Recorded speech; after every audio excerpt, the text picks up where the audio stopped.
A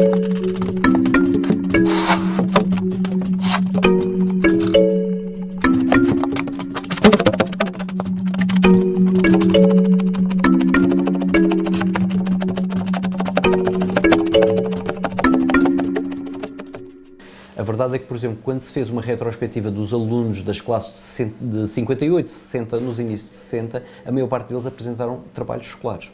E a verdade é que muitos deles, curiosamente, e sobretudo após esta exposição e nos anos que se vão seguindo, chegam à meia-idade. E têm a crise da meia-idade, ou seja, começam a olhar para trás e a dizer, bom, o Estado, no fundo, rasteirou-nos porque a educação visual foi sendo cada vez mais maltratada e, enfim, os meios foram desaparecendo. E o que acontece é isso, aquela geração foi desacelerando esse investimento, olhou para si e disse, agora vou investir na minha... Há uma exposição muito curiosa dos 40 anos, salvo erro, por exemplo, da Teresa Jardim. Ela faz uma exposição sobre eu aos 40 anos. E essa ideia de que nós, não tendo uma identidade muito profunda, porque na verdade só temos 600 anos de história. O que acontece é que estamos sempre à procura de uma espécie de identidade, exatamente, ancestral, ou seja, algo que nos ligue a uma história. Ou seja, as pessoas sobretudo fizeram aquilo que fazem melhor quando são incomodadas por qualquer coisa, ignoram.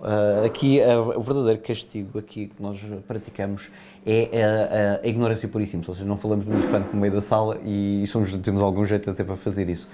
Porque os aspectos da nossa cultura ficaram muito ligados, e isso é um problema de uma ilha que a certa altura apostou no turismo e começou a viver do turismo e da imagem que projetava para fora.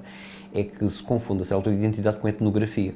Ao mesmo tempo é muito curioso ver que tudo isto que aqui está, as esquadras de navegação, outros fenómenos muito bizarros de quem raramente se falam, o que mostra que esta espécie de explosões de transgressão, exatamente, e de um certo irrealismo, quer dizer, há sempre um aspecto carnavalesco nestas coisas, misturado com violência, mas há um aspecto carnavalesco. A referência da realidade não é assim tão pesada, como a ilha é pequena. Não, e depois há um peso muito grande, e vê-se nestas coisas um peso muito grande da convenção, da norma e do ritmo pré-definido que a vida tem, que ali está.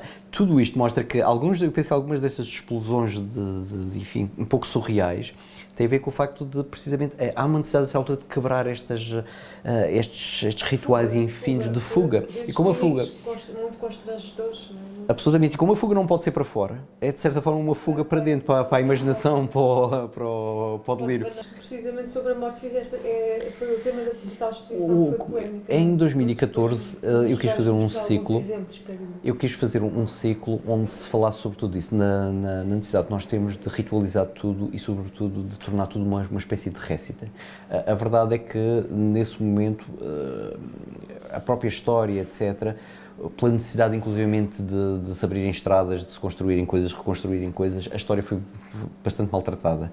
É curioso que provavelmente foi esse ambiente que me levou a procurar a responder à pergunta de quem somos, quer dizer, o que é que nós realmente somos. E ao pesquisar isso, é fácil perceber que ou caímos numa espécie de etnografia da qual depois não conseguimos sair, porque o trabalho muito dele já foi feito. A verdade é que nos últimos anos fez muita coisa, mas ainda há muita coisa por fazer.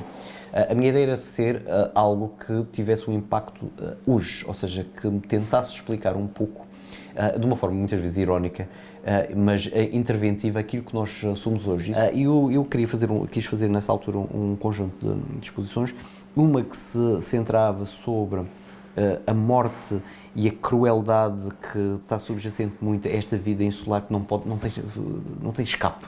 O engraçado aqui é que a morte tem um sentido perturbador enorme, porque como nós estamos todos muito ligados uns aos outros, conhecemos bem, conhecemos as rotinas e todas elas nos marcam, eu dependo, na verdade, um pouco da manutenção dessas rotinas para manter as balizas da minha existência. Quando uma delas, sobretudo uma que seja significativa, desaparece, há uma perturbação enorme.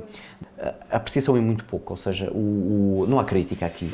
As pessoas normalmente dizem umas coisas simpáticas, amáveis, quando não gostam não dizem nada, e estão ali, e normalmente, por exemplo, nas inaugurações não se fala.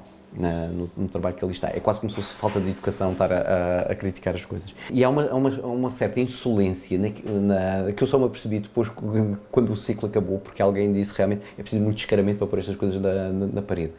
E é curioso que as exposições, elas foram feitas em 4 sítios, um no Funchal, um na Junta de Freguesia de Machico, que é um espaço muito pequeno. Eram exposições tuas. As exposições eram individuais e eu tentei fazer uma coisa completamente louca que eu já não faria, que era organizar as 4 em sequência, de maneira que eu precisava mesmo do espaço. Tinha à vontade, ainda deixei muita coisa de fora, porque nos últimos 10 anos eu não tinha mostrado nada, eu tinha estado nos doutoramentos, etc, mas trabalhei sempre regularmente. E foi em que ano essa exposição? Foi em 2014.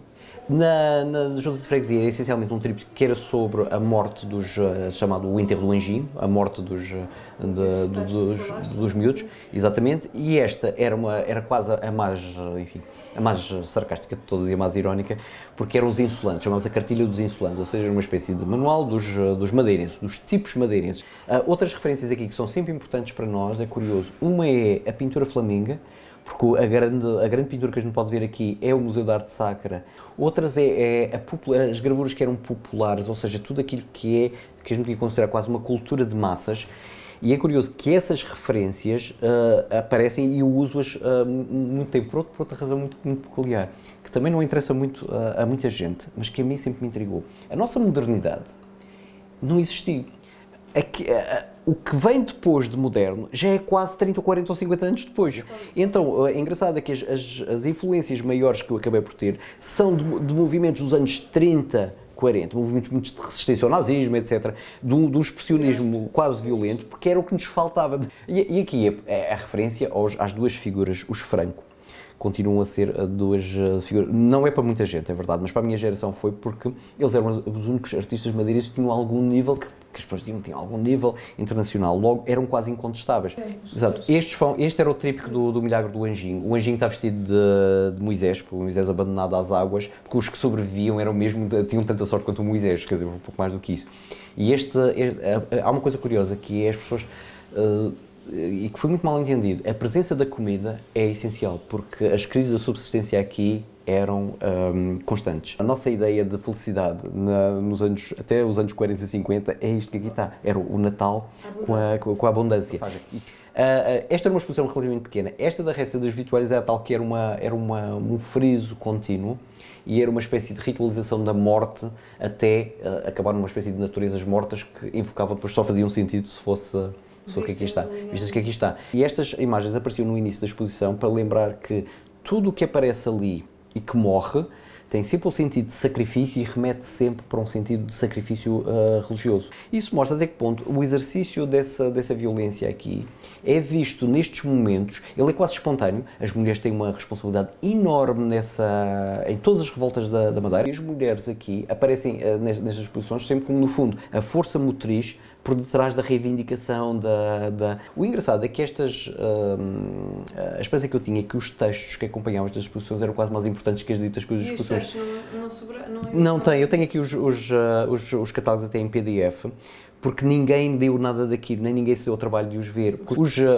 Os animais apareciam todos, e alguns fazem lembrar até o Sotin, com uma certa violência, mas são todos irreais. A ideia era apenas que se mostrasse uma violência que tem, e estes coloridos exacerbados são o colorido da real. E esta sucessão era sobretudo para não deixar as pessoas respirarem, ou seja, passarem de uma coisa à outra. Estas eram realmente pinturas muito maiores. Começava por estas três, que era uma espécie de ex-voto, esta figura a se dissolver num palco. Todas elas têm sempre um ar de palco, estarem aqui num palco. E estas três estavam lá apenas quase como introdução à exposição, que estas é que eram as figuras da récita do Senhor dos Passos. Este era sobre o papel das mulheres. Elas é que têm sempre a decisão, e este é muito curioso. Estas são as mulheres que caçavam moreias. Esta sim, fiz por puro divertimento. Tinha estado no Porto Santo e no Porto Santo não havia mais nada para fazer e eu comecei a pintar uma série sobre os peixes. Era um restaurante minúsculo, mas que está num sítio que é importante no Funchal, porque era o Velho Ateneu. E eu então pus no restaurante os peixes, mas o catálogo tinha um texto que remetia precisamente para o facto de eu estar quase obrigado a fazer aquilo. Era o meu protesto. De maneira que os peixes estavam lá, mas estavam todos mortos ou degolados. Não havia peixe vivo, nem muito menos peixe saboroso. Esta, eu fui que eu provavelmente planeei até um pouco melhor. Fui no Museu Francisco Franco. E a exposição foi feita com uma conferência da Ana Salgueiro sobre a recepção de Orfeu em Portugal. Esta conferência foi muito concorrida e foi muito boa.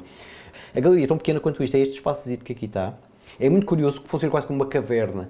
Nós vamos a ver as coisas do Franco e de repente apanhamos com aquele que ele está. Enche com 5 pessoas, aquilo está cheio. Então eu fiz uma exposição em 4 partes, eram 24 peças, em 4 partes. Não, esta foi uma brincadeira que nós fizemos com um indivíduo que tem muito interesse, as pessoas não gostam muito dele, porque ele é muito excêntrico. É o Diogo Góis. E a certa altura propôs à Câmara fazer uma grande galinha de arame, cobri-lha com não muito material que era, pasta de papel ou qualquer coisa assim, e toda a gente podia comer umas pipocas, e ao mesmo tempo tinha lá uma máquina de fazer pipocas e ia colando uma pipoca até a galinha estar completa. Ele tem interesse pelo seguinte, é um caso de uma pessoa que sai, tem uma vivência muito atípica e depois volta, e quando volta não desarma, ou seja, por muita pancada que aquele homem leve, ele continua igual a si próprio. Esta é aquela que eu vou abrir no dia 17, que foi feita mesmo por... Estes são... exatamente. Mas vais fazer uma exposição agora dia 17? No dia 17 vou abrir. Ela está no Museu da Baleia, que é uma sala já em condições. Esta é uma sala já com outras condições. Este é um friso relativamente grande, com 5 metros de comprimento, sobre a figura do arpador, que tem que é esta miséria que se vê aqui, quer dizer, eles não tinham nada. A verdade é que, como é no Caniçal, que é longe, são 30 minutos de caminho aqui, é longíssimo, provavelmente são vistas por 20, 30 pessoas, 40 pessoas, tanto. Imagino que não muito mais do que isso. Porque o problema é que o Funchal, neste momento, não tem um espaço realmente bom para expor.